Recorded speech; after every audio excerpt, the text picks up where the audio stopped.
नमस्कार दोस्तों, गार्गी क्लासेस पर आपका स्वागत है। डेट आज की 9 जुलाई 2022। देख लेते हैं इंडियन एक्सप्रेस के इंपॉर्टेंट आर्टिकल्स जो अभी हम इस वीडियो में डिस्कस करेंगे। आज देखो 3 आर्टिकल्स तो रिलेटेड है जापान के former prime minister Shinzo Abe, जिनका असैसिनेशन हो गया कल उनको मार दिया गया, तो उससे रिलेटेड है। तो उन्होंने जो काम किया है इंडिया जापान रिलेशंस को हाइट्स पे ले जाने का, वो पिछले कई दशकों में किसी भी प्राइम मिनिस्टर ने नहीं किया। इवन सेकेंड वर्ल्ड वॉर के बाद में इंडिया जापान रिलेशंस की अगर बात की जाए तो उसके इसमें बहुत ही ठीक रिलेशनशिप अगर देखी जाए तो वो शिंजो अबे ने ही स्टार्ट की थी। तो ऐसे में आप देखो कि एक तो जब हमने 1998 में हमारा पोखरण सेकेंड न्यूक्लियर टेस्ट जब किया था, उसके बाद में जापान ने हम पे सैंक्शंस लगा दिए थे। फिर टाइम बीता तो न्यूक्लियर सप्लायर ग्रुप है जिसका मेंबर आज तक भी इंडिया नहीं बन पाया है। ठीक है, उसमें क्या चाइना अड़ंगे लगा देता है। तो न्यूक्लियर सप्लायर ग्रुप ने भी सैंक्शंस लगा दिए थे, उसके चलते हमें न्यूक्लियर सप्लाई जो थी वो रुक गई थी। ठीक है, जिसमें जापान, कनाडा, ये कई कंट्रीज़ थे वेस्टर्न, यूएस, ये इन्होंने बिल्कुल मना कर दिया था। केवल एक तो फ्रांस था, एक इज़राइल था। इन दोनों कंट्रीज़ ने बिल्कुल सैंक्शंस नहीं लगाए थे। पर जैसे ही फिर टाइम बीतता है 2005 के लगभग, इंडिया और यूएस के बीच में न्यूक्लियर डील साइन होती है। तो उस डील साइन होने के बाद में फिर जापान की तरफ से एक सिग्नल मिलता है, क्योंकि फिर बाद में न्यूक्लियर सप्लायर ग्रुप ने भी इंडिया के ऊपर जो सैंक्शंस लगाए थे पोखरण सेकंड के बाद में, वो भी थोड़े लूज़ कर दिए। यूएसए के साथ हमारी न्यूक्लियर डील है वो साइन हो रही थी। ऐसे में फिर जापान में नए प्राइम मिनिस्टर बनते हैं शिंजो अबे। तो उन्होंने फिर इंडिया के साथ में अपनी एंगेजमेंट्स बढ़ाई। और आप देखो कि आज जिस लेवल पे जापान और India quad, Indo Pacific region, RCEP, ऐसे कई ग्रुप्स में एंगेज कर रहा था। आरसीईपी तो चलो ठीक है कि अभी इंडिया नहीं है, पर फिर भी बातचीत तो कंटिन्यू थी ही ना। और आज देखो हमारे यहाँ पर कितना इन्वेस्टमेंट जापान की तरफ से आता है। इसके अलावा क्वाड की बात करें, जिसकी शुरुआत ही, जो ब्रेन चाइल्ड ही शिंजो अबे का है। मतलब उन्होंने ही आइडिया दिया था कि कैसे भी करके हम 4 कंट्रीज़ को साथ में मिलकर के और काम करना चाहिए, क्योंकि एशिया में बहुत एग्रेशन राइज होने वाला है आने वाले टाइम पे। चाइना की उस टाइम पर जो एक्टिविटीज़ थी उनको अच्छे से भांप लिया था इन्होंने। ठीक है, तो ऐसे में इंडो पैसिफिक रीजन में जो आज इंगेजमेंट है इंडिया और जापान की, वो बहुत ज़्यादा शिंजो अबे को श्रेय जाता है इस चीज़ के लिए। ठीक है, वैसे अगर देखा जाए तो ये तीनों आर्टिकल्स में बहुत सारी चीज़ें सिमिलर हैं। 1-2 आर्टिकल तो यहाँ पर है, एक आइडिया पेज पे है जिसमें नरेंद्र मोदी जी ने कमेंट किया है। इनमें से जो इंपॉर्टेंट पॉइंट्स हैं वो निकाल करके कल हमारे 3 आर्टिकल्स हो जाएंगे। पहला आर्टिकल तो सुप्रीम कोर्ट से रिलेटेड हो गया, दूसरा आरबीआई की पॉलिसी मेकिंग या फिर वो जो रेट्स को रेगुलेट करने वाले डेलीकेसी वाला था, और तीसरा आज का ये शिंजो अबे की असैसिनेशन, इंडिया जापान रिलेशंस। तो इन तीनों को हम डिस्कस करेंगे कल। ठीक है, आज की जो इश्यूज़ हैं वो मैं बता देता हूँ। एक तो हम बात करेंगे energy security point of view से। दूसरा हम देखेंगे कि एक पॉलिटिकल पार्टी में स्प्लिट आ जाता है तो उस केस में सिंबल किसके पास जाएगा वो हम जानेंगे, पार्टी की नाम किसके पास जाएगा, सिंबल किसके पास जाएगा। और तीसरा जो मुद्दा है वो कि एमएसएमई सेक्टर में पेमेंट्स डिले के चलते कितना ज़्यादा क्राइसिस आ जाते हैं, तो उसको ठीक करना ज़रूरी है। तो 3 इश्यूज़ हैं, इनको देखेंगे डिटेल में। बाकी शिंजो अबे और इंडिया जापान रिलेशंस को हम कल डिटेल में देख लेंगे। मेन जो पॉइंट्स थे, जो थीम थी, क्रक्स थी, वो हमने देख ली और हम देख लेंगे आगे कल। फर्स्ट आर्टिकल है rising cost of delay. Article को लिखा है किंजल संपत और अरुण सिंह ने। इनका ये कहना है कि देखो आजकल एक स्टोरी टाइप चीज़ें बहुत ज़्यादा फ्लॉट हो रही है, वो ये कि एमएसएमई सेक्टर्स जो कि स्मॉल लेवल पे, लो लेवल पे प्रोडक्शन करते हैं इक्विपमेंट्स का, टूल्स का, और वो सप्लाई किए जाते हैं फिर बड़ी कंपनियों को। ठीक है, चाहे फिर वो पब्लिक सेक्टर कंपनी हो या फिर कोई प्राइवेट सेक्टर कंपनी हो। अब उनको पेमेंट जब चला जाता है, मतलब जो टूल है वो सप्लाई कर दिए जाते हैं एमएसएमई के द्वारा, तो पेमेंट आना होता है। पर पेमेंट की अगर देखें, डिले बहुत ज़्यादा किया जा रहा है। आज के टाइम पर एमएसएमईज़ जो सप्लाई कर चुके हैं माल को, उसके बदले में जो ड्यू है इन बड़ी कंपनियों पर, वो लगभग 6.3 से लेकर के 10.7 लाख करोड़ रुपए तक है, जो कि बहुत बड़ा अमाउंट है। और एमएसएमईज़ जो कि बहुत कम पैसा कैसे जैसे करके अरेंज करते हैं, कंपटीशन ज़बरदस्त रहता है, सर्वाइवल के चांसेस बहुत कम रहते हैं, फिर भी वो सर्वाइव करने के लिए फ़ाइट करते हैं लोन ले करके। तो उनको अगर पेमेंट टाइम पे नहीं मिलेगा तो उनका सर्वाइवल नियर टू क्लोज़र है, मतलब एकदम ख़त्म हो जाएगा। देखा जाए तो जो MSMEs की हम बात करें तो micro small and medium enterprises होते हैं। माइक्रो जो एंटरप्राइजेज हैं उनको पेमेंट आने में लगभग 194 दिन लगते हैं। अब आप देख लो, माल दे दिया और फिर 6 महीने से भी ज़्यादा का डिले हो रहा है पेमेंट में, तो प्रॉब्लम में आएंगे कि नहीं। छोटे छोटे जो प्लांट्स हैं, वो स्मॉल एंटरप्राइजेज हैं, उनको 68 डेज़ तक वेट करना पड़ता है और मीडियम एंटरप्राइजेज को 46 डेज़ तक। इसका मतलब कि कितनी ज़्यादा प्रॉब्लम है यहाँ पर कि पेमेंट डिले हो रहा है। भाई सीधी सी बात है, माल खरीद दिया तो टाइम पे पेमेंट तो करो, क्योंकि ये जो डिले होता है ना, वो इनकी वैल्यू को इरोड कर देता है। भाई सीधी सी बात है, आज मुझे कोई काम करने के लिए 10,000 रुपये की ज़रूरत है। अब 10,000 रुपये मुझे कोई, जबकि मैंने माल सप्लाई कर रखा है, 10,000 रुपये की मुझे ज़रूरत है। अब मैं मांग रहा हूँ, वो तो मुझे 10,000 रुपये नहीं दे रहा है। अब मुझे ज़रूरत भी है 10,000 रुपये की, तो मैं क्या करूँगा, किसी और के पास उधार लेकर के आऊँगा और ब्याज जोड़ दूंगा मैं कि भाई मुझे मेरा काम करना है। तो ऐसे में एक तरफ तो मेरा पैसा चौक है और दूसरी तरफ मैं उधार लेकर के आ रहा हूँ तो मुझे ब्याज जोड़ देना पड़ रहा है, तो ऐसे में मैं तो मर गया, है ना। तो ये प्रॉब्लम बहुत बड़ी इशू क्रिएट कर रही है MSME सेक्टर के लिए। दूसरा, MSMEs के पास में पैसे की कमी रहती है और अगर इनको लोन की भी ज़रूरत हो तो जल्दी से लोन की अवेलेबिलिटी भी नहीं होती। वैसे प्रोडक्शन लिंक्ड इंसेंटिव स्कीम जैसी प्रोग्राम शुरू किए हैं आत्मनिर्भर भारत प्रोग्राम के अंडर में, बट सवाल ये है कि पहले का जो ड्यू चल रहा है वो भी तो करेक्ट हो। ये जो एक ट्रेंड सेट हो गया है, ये कल्चर सेट हो गई है बिजनेस की, ये ठीक होनी ज़रूरी है, ठीक है। इसके अलावा इनके पास में पैसे की कमी हो जाती है तो ये अपने बिजनेस को एक्सपेंड नहीं कर पाते हैं, ठीक है। तो इस वजह से इनको प्रॉब्लम आती है। पहला पॉइंट तो ये। दूसरी चीज़ कि जो भी इनको काम करना होता है उसके लिए जो पैसे की रिक्वायरमेंट होती है, तो उसमें इनको फिर बाद में वो पेमेंट जब रिसीव करना है, वो पेमेंट नहीं आया तो रिकवरी के लिए कुछ इंडिविजुअल्स को हायर करेंगे या रिकवरी एजेंसी से बात करेंगे कि हाँ भाई जाओ और हमारा ये पैसा अटका हुआ है और फिर वो पैसा आप निकलवा के ला के दो। तो वो रिकवरी के लिए जो बंदा जाएगा उसको भी तो पेमेंट देना पड़ेगा ना। एक तरफ तो पैसा अटका पड़ा है और दूसरा रिकवरी के लिए पैसा इकट्ठा करने के लिए भेजना पड़ रहा है बंदे को, तो दोनों तरफ से मर गए ये। तो बोले ये और कॉस्ट इनके ऊपर बर्डन का काम कर जाती है। तो ऐसी परिस्थितियों में ये जो डिले है, इसकी वजह से जो लॉसेज होते हैं MSMEs को, इनको करेक्ट करना ज़रूरी है। तो राइटर्स हैं वो सजेशन दे रहे हैं। फर्स्ट सजेशन तो ये कि गवर्नमेंट को यहाँ पर इंटरवेंशन करने की ज़रूरत है, क्योंकि MSME सेक्टर बहुत ही इंपॉर्टेंट कंट्रीब्यूटर है अगर हम हमारे सेकेंडरी सेक्टर को प्रमोट करना चाहते हैं। तो जैसा कि हम बार बार बात करते हैं कि प्राइमरी सेक्टर में हमारे यहाँ पर बहुत लोग काम करते हैं, बट GDP में कंट्रीब्यूशन प्राइमरी सेक्टर का बहुत कम है, ठीक है। जबकि हम देखें तो हमारे ज़्यादातर लोग किसकी तरफ मूव करने की टेंडेंसी रख रहे हैं, टर्शरी सेक्टर। टर्शरी सेक्टर में एम्प्लॉयमेंट कम जनरेट होता है बट GDP में कंट्रीब्यूशन ज़्यादा है। तो ऐसे में एक ऑप्शन बच जाता है, वो है सेकेंडरी सेक्टर, जो कि हमारे यहाँ पर अच्छे से फ्लॉरिश नहीं हो पाया। ऐसे में क्या करने की ज़रूरत है कि MSME सेक्टर को हमें ज़्यादा प्रमोशन देने की ज़रूरत होती है। तो अगर MSME सेक्टर सेकेंडरी सेक्टर ही सर्वाइव नहीं करेगा तो क्यों जो हम सोच रहे हैं इकोनॉमिक प्रोग्रेस वो हो पाएगी?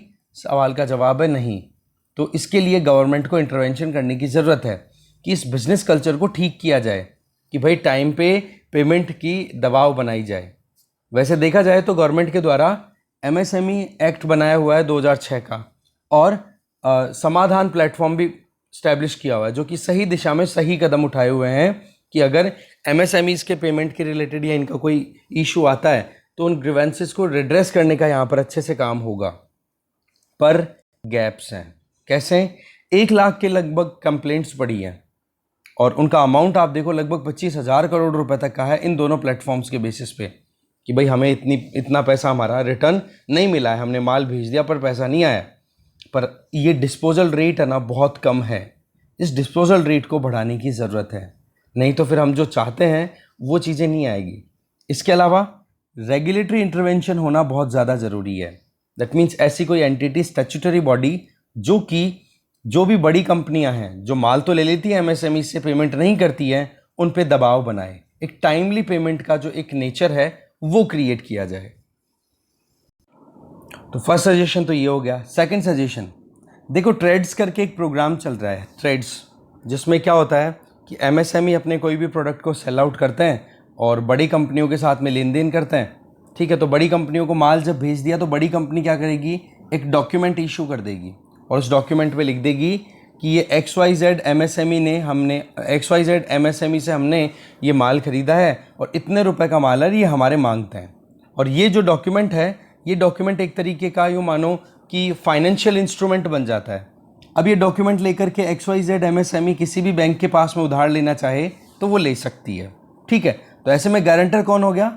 ये जो कंपनी है जिसने माल लिया था, जिस बड़ी कंपनी ने। तो ये इंस्ट्रूमेंट इस तरीके से काम करता है ट्रेड्स पे।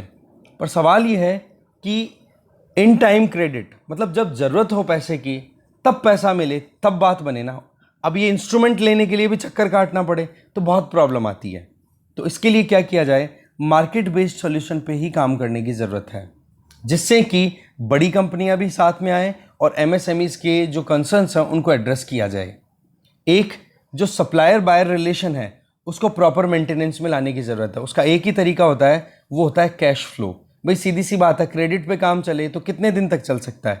हफ्ते का ले लो, 15 दिन का ले लो, 1 महीने का ले लो। 1 महीने से ज़्यादा का डिले नहीं होता है। आप मार्केटिंग से अगर थोड़ा बहुत भी नॉलेज रखते हैं तो, कि 1 महीने से ज़्यादा का डिले नहीं होता है। बट वही चीज़ अब बड़ी कंपनियां ले लेती हैं और MSME उनको सप्लाई करती रहती है, तो ये आशा रहती है इनको कि चलो ठीक है, कोई बात नहीं, इतनी बड़ी कंपनियां भाग के थोड़ा ना जाएगी, पैसा तो आ ही जाएगा। बट वो डिले होने की वजह से जो वैल्यू इरोड हो रही है तो वो तो नुकसान ही कर रही है ना। तो ट्रेड्स पे जो इंस्ट्रूमेंट काम कर रहे हैं, ठीक है, वो इंस्ट्रूमेंट भी डिले कर देते हैं। कैश फ्लो तो कैश फ्लो ही होता है भाई।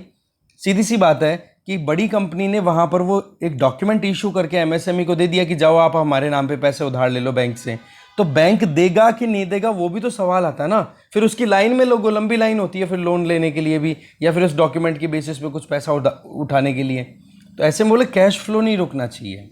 थर्ड सजेशन ये बोला जा रहा है कि क्रेडिट प्रैक्टिस जो है MSMEs की, उसके लिए थोड़ा सा काम करने की ज़रूरत है इन्हीं MSMEs को। जैसे छोटे MSMEs हैं, ये क्या कर सकते हैं, साथ में आ जाए और एक कॉपरेशन क्रिएट कर ले। जैसे कोऑपरेटिव सोसाइटीज़ काम करती है ना, कि जैसे फार्मर्स हैं, डेयरी प्रोड्यूसर्स हैं, वो साथ में आकर के अपना पूरा एक ग्रुप बना लें और फिर उसके बाद में किसी भी कंपनी या किसी भी मतलब बैंक के पास में जाकर के अगर क्रेडिट की डिमांड करेंगे तो वो दबाव बना पाएंगे और उनकी बात को सुना भी जाएगा। भाई सीधी सी बात है, एक फर्म है जिसका एनुअल ट्रांजैक्शन है मान लो 50 लाख रुपए तक का, तो उसको 50 लाख रुपए तक का ट्रांजैक्शन टर्नओवर है वो तो, राइट। अब उसमें बेनिफिट कितना बच रहा है वो तो बहुत कम हो जाएगा। 10% भी मानो तो मान लो 50,000 रुपये वो मंथली कमाते हैं। तो ऐसी परिस्थितियों में आप देखो कि वो अगर बैंक के पास जाकर के डिमांड करेंगे कि हमें जी हमारा बिजनेस एक्सपेंड करना है, थोड़ा क्रेडिट दो, तो वो क्रेडिट क्या जल्दी से बैंक देगा? इसका सवाल है नो। क्योंकि फिर वो पहले प्रायोरिटी बैंक भी किसको देते हैं? जो इंडिविजुअल्स, जो कंपनीज ज़्यादा ट्रांजेक्शन वाली होती हैं। तो ओवरऑल क्या किया जा सकता है कि जो MSMEs है ना, ये अपना ग्रुप बना करके और अपनी बातों को मनवा सकती हैं। इवन जो कंपनियां आपसे माल ले रही हैं उन पे दबाव भी बनाओ, और दूसरा क्रेडिट की व्यवस्था के लिए भी आप आराम से बैंकों को अप्रोच कर सकते हो। तो ये 3 सजेशन बताए जा रहे हैं, क्योंकि पेमेंट डिले की वजह से बहुत नुकसान होता है और ये इकोनॉमी अफोर्ड नहीं कर सकती है। और MSMEs में हमारे बहुत जॉब्स क्रिएट होती हैं।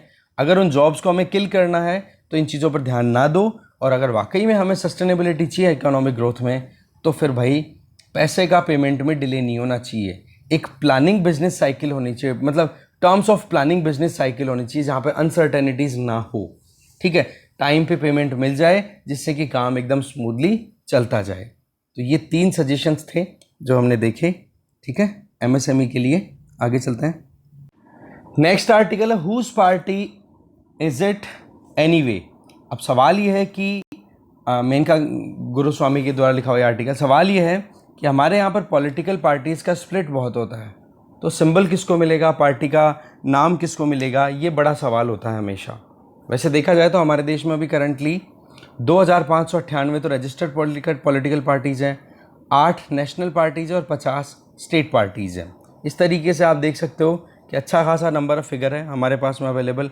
लगभग 2600-2700 के लगभग हमारे पॉलिटिकल पार्टीज़ यहाँ पर ऑपरेट कर रही है। वो बात अलग है कि कुछ पॉलिटिकल पार्टीज़ डॉक्यूमेंट्स पे रह जाती हैं और कुछ पॉलिटिकल पार्टीज़ वाकई में इलेक्टोरल गेन के लिए फ़ाइट करती है। अब हमारे यहाँ पर जो इलेक्शन की बात आती है, इलेक्शन कंडक्ट कराने के लिए आर्टिकल 324 के अंडर में इलेक्शन कमीशन ऑफ इंडिया की बात की हुई है। अभी लेटेस्ट जो एग्जाम्पल है वो है शिवसेना जो है उसका डिवीज़न, ठीक है, जिसमें 2 ग्रुप्स में वो डिवाइड हो चुकी है। एक तरफ तो उद्धव ठाकरे ग्रुप हो गया, एक तरफ एकनाथ शिंदे ग्रुप हो गया। अब उनके बीच में राइवलरी चल रही है, किसको तो सिंबल मिलेगा, सिंबल क्या है, यही बो एंड एरो, ठीक है, धनुष बाण। इसके अलावा पार्टी का नाम किसको मिलेगा। अब ये डिसीजन फाइनल किसका होगा, इलेक्शन कमीशन ऑफ इंडिया का।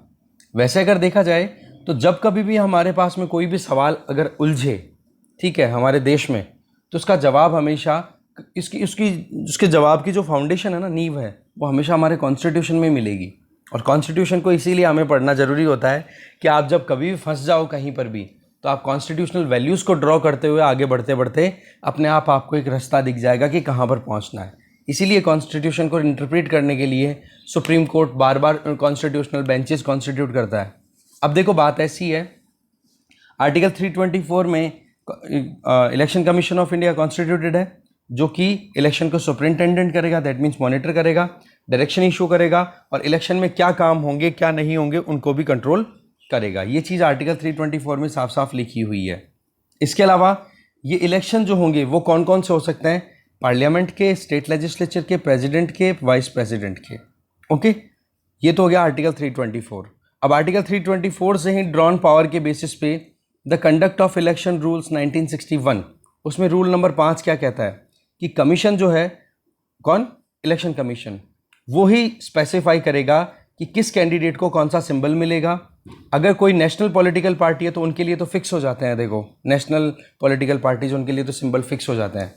फिर बाद में बची हुई जो पॉलिटिकल पार्टीज हैं उनको फिर इलेक्शन कमीशन ऑफ इंडिया देखता है, लिस्ट डिक्लेयर करता है, उस लिस्ट में से पिक किए जाते हैं सिंबल्स को, ठीक है, और फिर उन सिंबल्स के बेसिस पे इलेक्शन होते हैं। अब हमारे यहाँ पर सिंबल्स की बड़ी इंपॉर्टेंट वो एक रेलेवेंस रहती है, कारण कि हमारे यहाँ पर जो लोग पढ़ते लिखते नहीं है, ज़्यादा इतना ध्यान नहीं देते हैं, वो चुनाव चिन्ह पर बड़ा ध्यान देते हैं कि हाँ भाई हाथ है, कमल है, धनुष बाण है, क्या है, तो उस पर ध्यान बड़ा दिया जाता है। तो इसलिए सिंबल को लेकर के बड़ी फाइट रहती है, और सिंबल एक कहीं ना कहीं फेस भी बन जाता है एक पॉलिटिकल पार्टी का। तो इसके लिए देखो election symbols reservation and allotment order 1968 available है, ठीक है, जिसमें पार्लियामेंट्री और असेंबली कॉन्स्टिट्यूएंसीज में जब भी कोई इलेक्शन होंगे तो पॉलिटिकल पार्टीज को सिंबल अलॉट किए जाएंगे।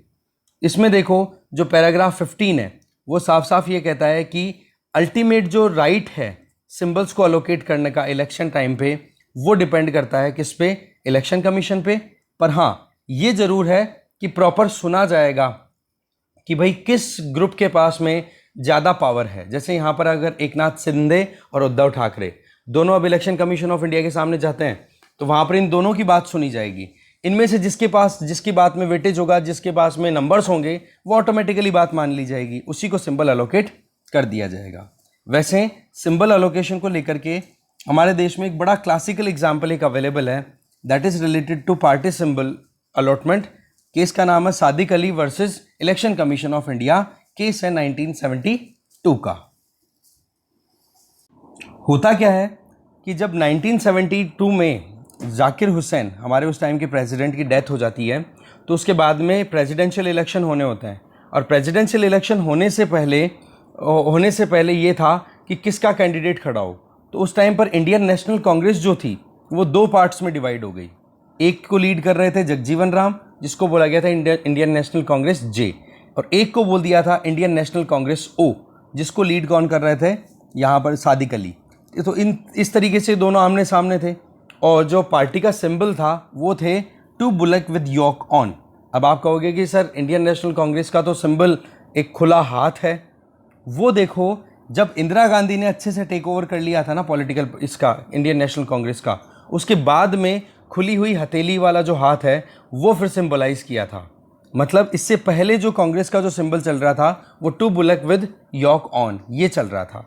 अब इसमें मुद्दा पहुंच जाता है इलेक्शन कमीशन के पास में। दोनों ने अपनी तरफ से अपनी बातें रखी। बात रखने के बाद में क्लियर क्या आया कि इलेक्शन कमीशन ऑफ इंडिया ने फेवर कर दिया जगजीवन राम की पार्टी का, मतलब फ्रैक्शन का, कि हाँ भाई ये जो पर्टिकुलर सेगमेंट है कांग्रेस का, इसके पास में ज़्यादा सपोर्ट है। फिर इस मुद्दे को कोर्ट तक पहुंचाया जाता है। सुप्रीम कोर्ट ने भी फिर बाद में ओपिनियन जो अपना दिया वो यही दिया कि भाई जिसके पास में नंबर्स ज़्यादा होंगे, जिसके पास में पॉलिटिकल पार्टी के रिप्रेजेंटेटिव, अब रिप्रेजेंटेटिव कहाँ कहाँ के होंगे, पार्लियामेंट में इलेक्टेड इंडिविजुअल्स, लेजिस्लेटिव असेंबलीज में इलेक्टेड इंडिविजुअल्स और पॉलिटिकल पार्टी के मेंबर्स, उन सब के नंबर्स को काउंट किया जाएगा। उसमें एक तरीके की वोटिंग होगी। अब वोटिंग होने के बाद में जिसके फेवर में ज़्यादा वोट पड़ेंगे, जिसके पास में नंबर ज़्यादा होंगे, उसी को वोट, वो सिंबल और वो नाम अलोकेट कर दिया जाएगा। तो जगजीवन राम की जो पार्टी थी उसको सपोर्ट मिल गया, हो गया काम। क्योंकि डेमोक्रेसी में हम बेसिकली किस पे बेस काम करते हैं? मेजोरिटी के बेसिस पे। सेम चीज़ सुप्रीम कोर्ट ने भी अपहेल्ड कर दी कि भाई प्राइमरी मेंबर्स जो हैं, प्राइमरी मेंबर का मतलब कि ज़्यादातर जो लोग किस फेवर में जा रहे हैं, बोला उसी की बात हम मानेंगे। और ये चीज़ बोले election commission of India he decide करेगा। आर्टिकल 324 में जिस तरीके से पॉलिटिकल पार्टीज़ के बीच में इलेक्शन कंपटीशन होते हैं, तो उनको कंडक्ट करवाना, उनको डायरेक्शन देना, उनको सुपरिंटेंडेंट करना, मॉनिटर करना, बोले ये ड्यूटी जब इलेक्शन कमीशन की है तो बोला फाइनल डिसीजन भी इलेक्शन कमीशन का ही होगा। तो ऐसी परिस्थितियों में अभी देखने वाली बात है, एकनाथ शिंदे ज़्यादा अपने नंबर साबित करते हैं या फिर उद्धव ठाकरे। उसी हिसाब से इलेक्शन कमीशन ऑफ इंडिया जहाँ तक है, क्योंकि ये जो केस है 1972 का, इस केस के हिसाब से तो यही ट्रेंड बैठा हुआ है कि किसके पास में नंबर्स ज़्यादा हैं वो ही डिसाइड होगा। बाकी टाइम बताएगा क्या होता है। ऐसे में हम 72 साल के डेमोक्रेटिक कंट्री हो चुके हैं, कॉन्स्टिट्यूशनल डेमोक्रेसी। तो हमारे यहाँ पर फ्री और फेयर रेगुलेशंस हो रहे हैं और पॉलिटिकल पार्टीज़ को भी अच्छे से रेगुलेट किया जा रहा है, तब जा करके हम एक सक्सेसफुल नेशन के तौर पे काम कर पा रहे हैं। और इसमें इलेक्शन कमीशन ऑफ इंडिया की इंडिपेंडेंस बहुत ही इंपॉर्टेंट रोल प्ले कर पाई है। तो ऐसे में पॉलिटिकल पार्टीज़ कैसे अपना बिहेव करती हैं, उनकी एक्टिविटीज़ होती हैं, उन पर भी इलेक्शन कमीशन ऑफ इंडिया का जो स्टेटमेंट आएगा वो देखने वाली बात है। ठीक है, तो ये अपने आप में एक पॉइंट यहाँ पर निकल के आता है। क्योंकि अभी कुछ दिनों पहले जब समाजवादी पार्टी के अंदर स्प्लिट हुआ था तो उस टाइम पर भी ऐसे इश्यूज हाईलाइट हुए थे। ठीक है, आगे चलते हैं। नेक्स्ट आर्टिकल है the problem of energy poverty. Article को देखो लिखा है नरेंद्र तनेजा जी ने। देखो अभी G7 समिट जर्मनी ने ऑर्गेनाइज कराई थी, तो उस समिट में हमारी तरफ से प्राइम मिनिस्टर नरेंद्र मोदी जी ने एनर्जी इशू को लेकर के बहुत ज़्यादा तंज कसे थे, जो भी डेवलप्ड कंट्रीज़ हैं, रिच कंट्रीज़ हैं, कि बोला एनर्जी की रिक्वायरमेंट आप देखो कि एक गरीब देश हो चाहे अमीर देश हो, बोला एनर्जी की रिक्वायरमेंट मोर और लेस हर एक परिवार में, हर एक देश में बराबर बराबर रहती है। हर कोई चाहता है कि उनकी रिक्वायरमेंट्स पूरी प्रॉपर्ली फुलफिल हो। अब डेवलप्ड कंट्रीज़ हैं, वो तो डीप पॉकेटेड है, पैसा उनके पास में, वो तो 100 रुपये की चीज़ को 200 रुपये देकर भी खरीद लें तो कोई बड़ी बात नहीं है। पर एक गरीब देश में जहाँ पर गरीबी अभी भी ख़त्म नहीं हो रही है, जैसे कि हमारे यहाँ पर पॉवर्टी बहुत बड़ी प्रॉब्लम है, नेशनल प्रॉब्लम है, तो ऐसे में हमें थोड़ा रिलैक्सेशन चाहिए होता है। तो क्या कहा, बोला आज हमारे दुनिया में अगर हम देखें तो एनर्जी पुअर्स की बात करें तो Latin America, south America, Asia, Africa, यहाँ पर नई करते हुए भी लगभग 3 बिलियन लोग ऐसे हैं जो कि एनर्जी पुअर हैं। इसका मतलब जितनी उनको एनर्जी रिक्वायरमेंट होती है वो एनर्जी उनको सप्लाई नहीं हो पाती। साउथ एशिया अकेले की बात करें तो लगभग 1 बिलियन लोग ऐसे हैं जो एनर्जी क्राइसिस से जूझते रहते हैं। जबकि गवर्नमेंट ऑफ इंडिया ने एलपीजी के लिए उज्ज्वला स्कीम, एलईडी के लिए उजाला स्कीम जैसी स्कीम्स रेवोल्यूशन स्टार्ट किया, उसके बावजूद एनर्जी क्राइसिस जो है वो ख़त्म नहीं हो रहा। इसी चीज़ को हाईलाइट करते हुए नरेंद्र मोदी जी ने ये जो G7 कंट्रीज़ थे उनको सीधा पॉइंट आउट किया कि पुअर फैमिली की भी उतनी ही ज़रूरत है, उतना ही अधिकार है एनर्जी पे जितना कि एक अमीर देश और अमीर परिवार का होता है।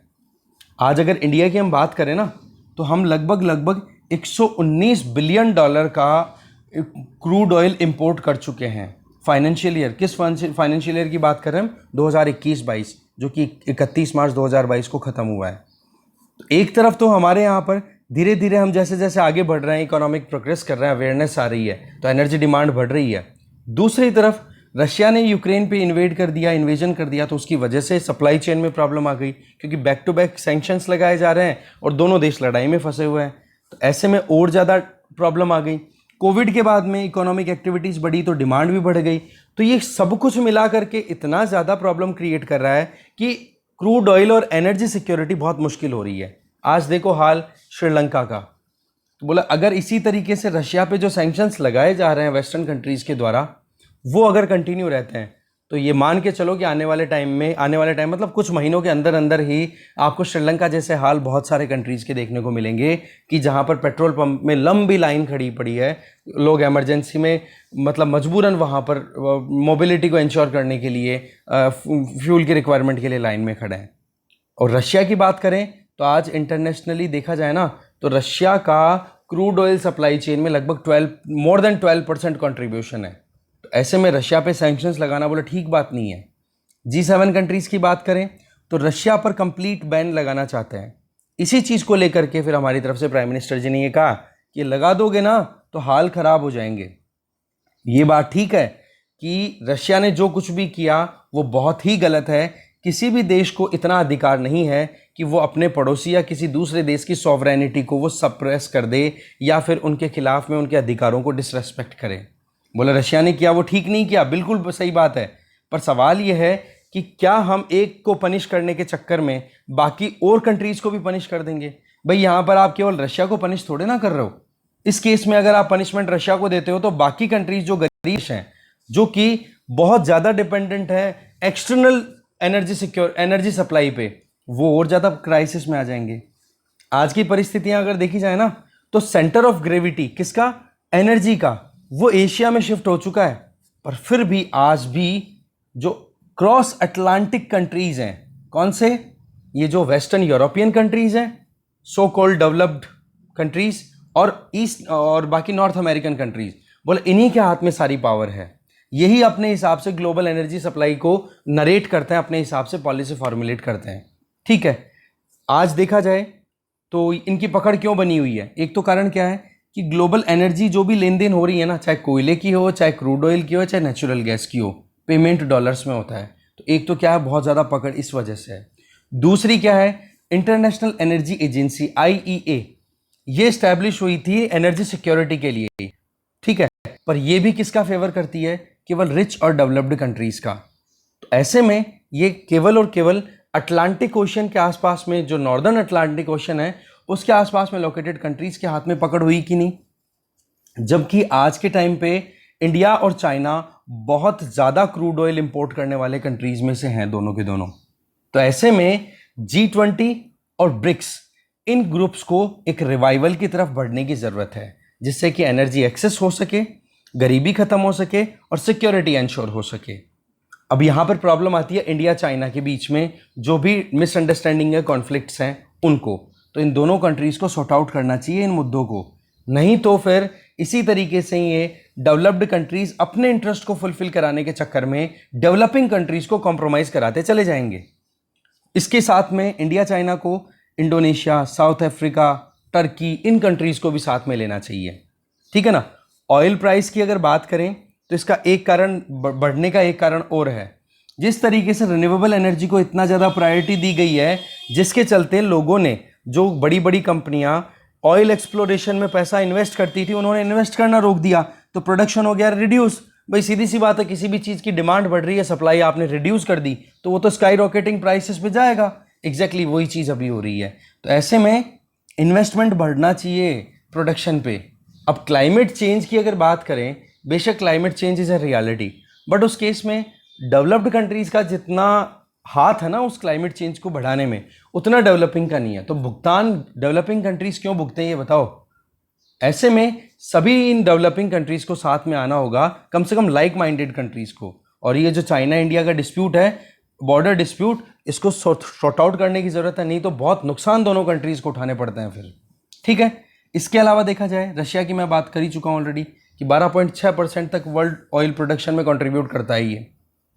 और अगर रशिया पे सैंक्शन लगते हैं तो इंटरनेशनल मार्केट में लगभग 2.5 से 3 million barrel crude oil supply chain बंद हो जाएगी।